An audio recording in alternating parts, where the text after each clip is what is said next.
Open phones coming up. I'm going to get into all the Newsweek hit pieces on myself and others and break those down. Glenn Beck's treacherous attack on Deborah Medina and a lot more on the financial front, with open talk of the euro completely collapsing, which we, of course, predicted years ago. That is coming up, ladies and gentlemen. All right, on the subject of Glenn Beck, he's only a player in this larger theatrical shenanigan. I have seen Sarah Palin, I have seen Pipes, I've seen all these top neocons in editorials and on television in the last few months. You've all seen it as well. We played the clips here. Say, attack Iran or your presidency is over.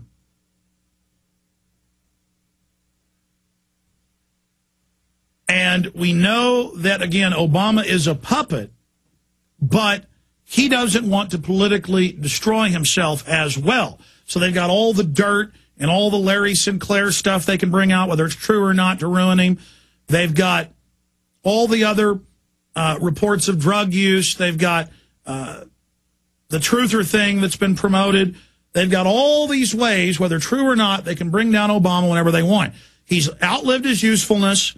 He's 1 year and a month into his administration, and he is politically crashing and burning with the lowest approval rating of any president 13 months into their administration. And the line on the graph goes straight down. From the heights of 80+% down to 40% and dropping fast. How do the globalists grab victory out of the jaws of defeat? Well, we know their MO.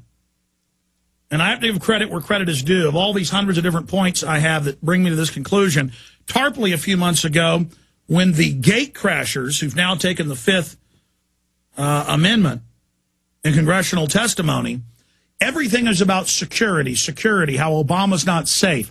When he was running for president in Dallas, there was no security there. Oh, my God, there are people down the street wearing firearms. Oh, we've got to restrict the Second Amendment. What are we going to do? Somebody's going to go after Obama. And now I see video of Glenn Beck and other neocons in the last month over and over again saying 9/11 truthers and anti-warers are going to assassinate Obama in the White House. Well, wait a minute. If Obama's so pro-war and so pro-police state and Northcom, why are you guys attacking him? Well, you're there to support him. When Glenn Beck comes out, who's discredited with the controlled left, and attacks Obama, that then gives him support. Remember, a year ago, we got internal White House memos where they said we're going to run against Rush Limbaugh. He's discredited. He's a drug addict. He's got all these problems. We will play up the fact that everything is Rush Limbaugh and try to get the left to now support war, support torture, support big government, support banker bailouts, because the alternative is Rush Limbaugh and the Republicans. Well, more and more now, because they're not sure if he's going to stay employed or stay sober or he's got heart problems, whatever the case may be, that the replacement for Limbaugh and the 2.0 of propaganda, of fake conservatism, is now Glenn Beck, far worse. They tried Savage, but he isn't globalist enough for him, with the MSNBC show, as you know, 4 years ago. And so they're stuck between a rock and a hard place. How do they stage new terror attacks when the average person now understands inside job, self-inflicted wound, false flag, when that's now in the vernacular? People now understand that. People are now on the lookout for that. Look at Kurt Haskell and his wife on the plane, seeing the second bomber, seeing the sharp-dressed man get him on the plane, saying the government clearly got him on the plane, protected him. That's now admitted by the State Department and the FBI. They let him on the plane without a passport. They protected him. They got him on the plane. See, because we have people watching now everywhere. So I'm going to continue breaking down the evidence when we come back to the fact that I believe they're going to pull a false flag assassination attempt straight ahead. Stay with us. Okay, about a month and a half ago when we first had the White House gate crashers at that party, I've really learned to respect Webster Tarpley's deep analysis. He said that off of that story and a bunch of others, the way they were written, that they were preparing the public for the idea that Obama isn't safe inside the White House. not from people that sneak into parties and the 2 or 3 security breaches they've had, which they've done the statistics on. That's normal. It's about on par for how many they normally have. But this was being obsessed on to introduce the idea of an inside coup, and that this was a veiled threat against Obama. And I've seen so much of what he talks about come true that I respected it. We're going to get Tarpley on the next few days to talk about this, but I put it on kind of the back burner thinking about it. And then I started, well, over the last year, seeing all these staged events where they get meth heads or ex-cons and set them up and claim that they were going to attack Obama, and they find some drug head white supremacists who said they were going to, wear white tuxedos with white top hats and play ZZ Top and go kill him, and just all, they found a lot of nuts to kind of introduce that idea as well.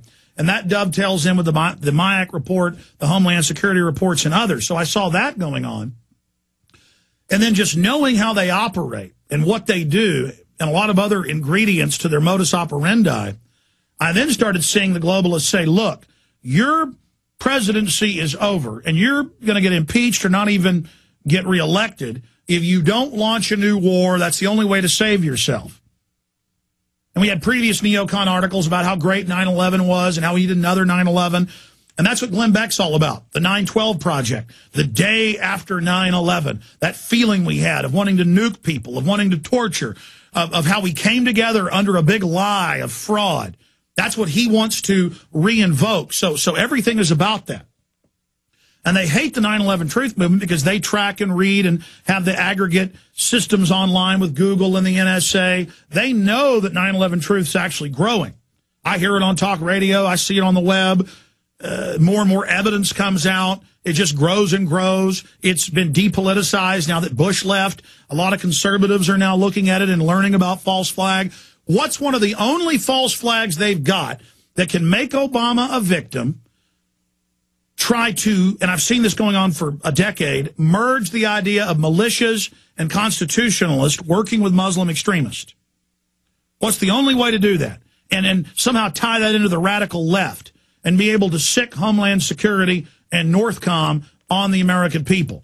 What is the only way they're going to be able to do that? By staging a fake assassination attempt on Obama where he survives or where he is wounded. What was it, 10 years ago? It even came out in the mainstream news that the Taiwanese president staged a shooting of himself in a parade, and it turned out they just set off some firecrackers and then they put a little cut on his side during an election. I mean, this is what they do. Different Roman emperors would stage assassination attempts on themselves as a pretext to crack down on people. The czars would do this. Saddam Hussein did this under U.S. direction in 1979 when he got power. That's how he arrested his political opposition. So we know that's in the playbook of the CIA and other governments. And then I went ahead last night and this morning and searched the term on YouTube of assassinations planned on Obama. And I found Glenn Beck, Sean Hannity, and others. That's clearly a talking point that they've now got, saying his White House is infiltrated with 9/11 truthers, and they're going to try to kill him. And the anti-war movement, they're going to try to kill him because he's expanding the wars, while they give him left cover, criticizing him for not starting enough wars. So it's a balancing act to re-energize the left-right paradigm. At the same time, claiming they're not part of the left-right paradigm, that they're anti-establishment, as if Roger Ailes and Fox News is anti-establishment. And they're dovetailing their propaganda in Newsweek and Time Magazine with Beck. Beck says, I'm a patriot, but then criticizes all the real patriot groups. And then Newsweek and Time attack Beck and mix him in with Alex Jones and Ron Paul because they're discrediting Beck from the left angle, so the left doesn't like me, and then Beck attacks myself and others so that the right wing doesn't like us, because we're the real bona fide patriots here who understand the tools of statecraft and manipulation that are being used against us. So I'm going to play this Glenn Beck clip. I'm not going to play the whole 8 minutes. It's up on Infowars.com and PrisonPlanet.com. in the article titled, "A Meeting, a Message to Glenn Beck, What Are the Dangers of 911 Truthers?" And Paul Watson's doing a giant breakdown of this. Now, remember, I told you 9/11 was going to happen 6 months, 5 months, 4 months, 3 months, 2 months, a month before. I said they'll blow up the World Trade Center, blame it on their asset Osama bin Laden. How did I know that? I saw the preparation in the media introducing bin Laden, telling you he's going to get you, Rand Corporation saying when the attack comes, we're going to take your rights, we're going to federalize for your own good, we're going to launch wars, we're going to go into Iraq. Now you know about the oil meetings. 1 month into office in 2001, in February with Cheney. They were already planning all this and talking about a big staged event. A year before that, in the Rebuilding America's Defenses, September 20th, 2000, Cheney wrote about giant Pearl Harbor level events to launch their New World Order.